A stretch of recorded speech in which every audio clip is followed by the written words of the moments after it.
I can also use an auto-collect code block, which we saw a little with the containers.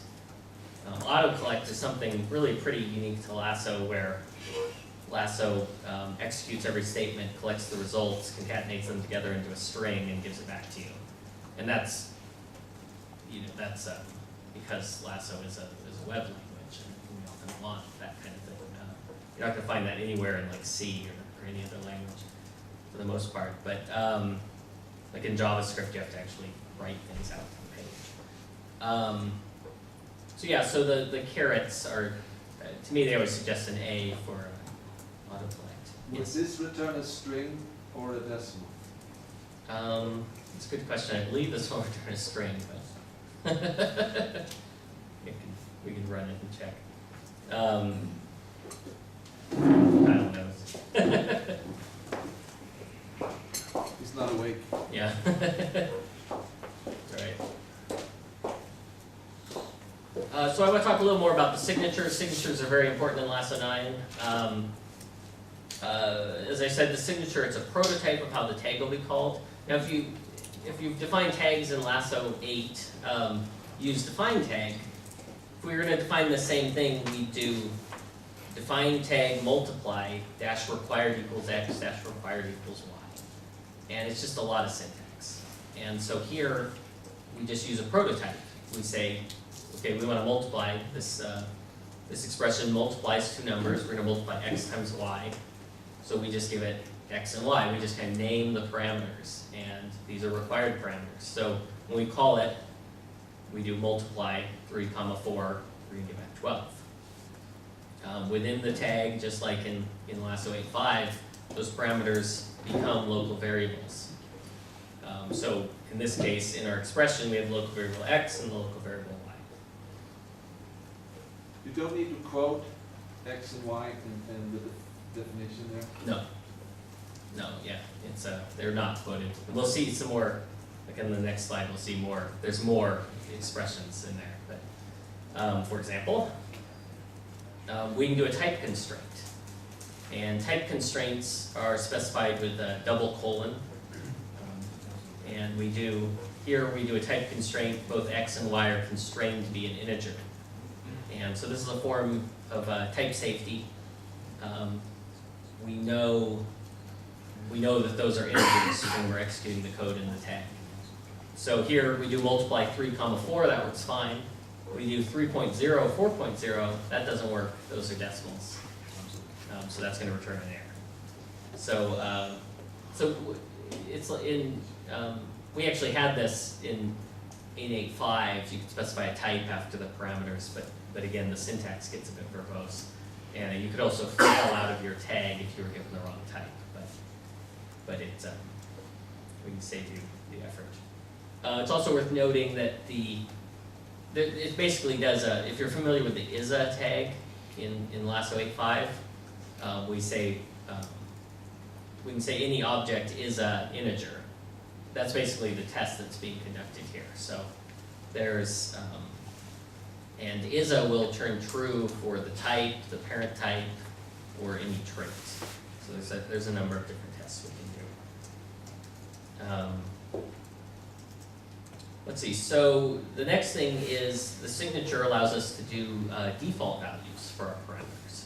So if we want to multiply, let's say we want to just pass in one number, we're just going to set the second number to 1 because we'll just basically return the number. But so we make the second parameter optional by specifying the default value of 1.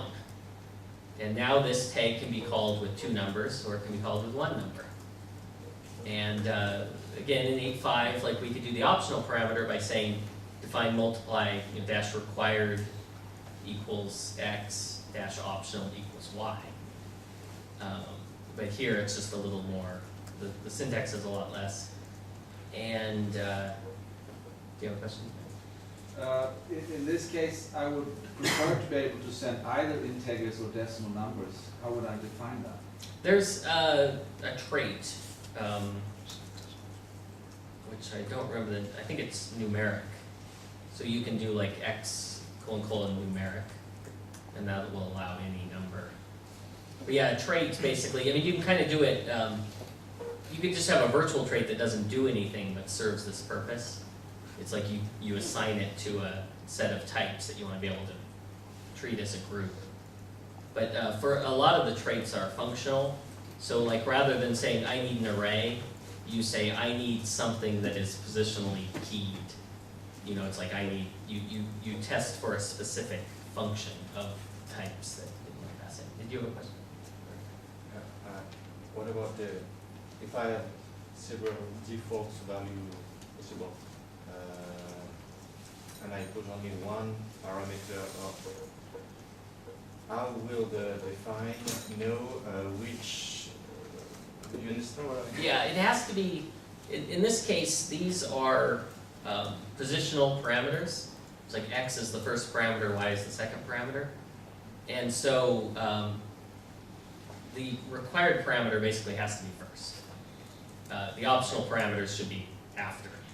And the optional parameters will be used, Lasso's, like you could have 10 parameters here, 9 of which are optional. If you pass in 8 parameters, Lasso's going to assign them in order.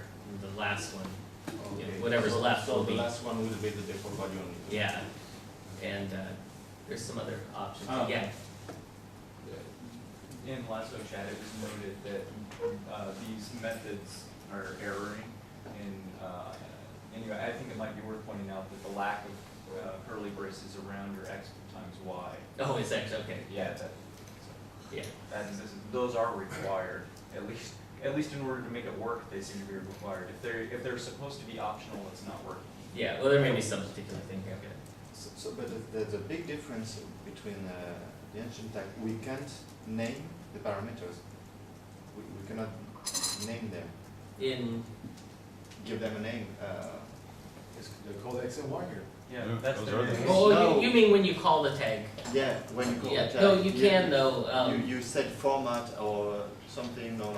Yeah, and you name those. You would name those dash x and dash y, and then Lasso. So there's no way to do this now. No, that would work. If we did this multiply dash x up here, if we added a dash before the x, Okay. then it would be a hyphen. Then it would be Then you could use Well, then it would be a named- the old syntax dash x equals. equals. Yeah. Okay, great. And one difference is that Lasso 8.5 allows either named or positional parameters in any tag. Like you can actually, if you pass unnamed parameters, it will assign them in order. If you pass named parameters, it will. Anyway, this you actually have to decide: do you want named parameters? Do you want unnamed parameters? However, you can. I don't really get into it, but you can. You can define multiple tags with different. You can define the same tag with multiple signatures, so that you can define several different ways, basically, to call the same tag. Was there another question? Yeah, I was just wondering if you define it as an integer in the start, can it be rechanged? Well, you can define another tag. I mean, you can define, like, you could have one, if multiplying integers and decimals was different. We could define one that required integers and another that required decimals. And then if we pass in integers, we get the integer one. If we pass in decimals. Maybe another example would be into multiplying strings. Yeah, and we could define, Repeated instead. yeah, something that multiplied strings somehow, yeah, using some.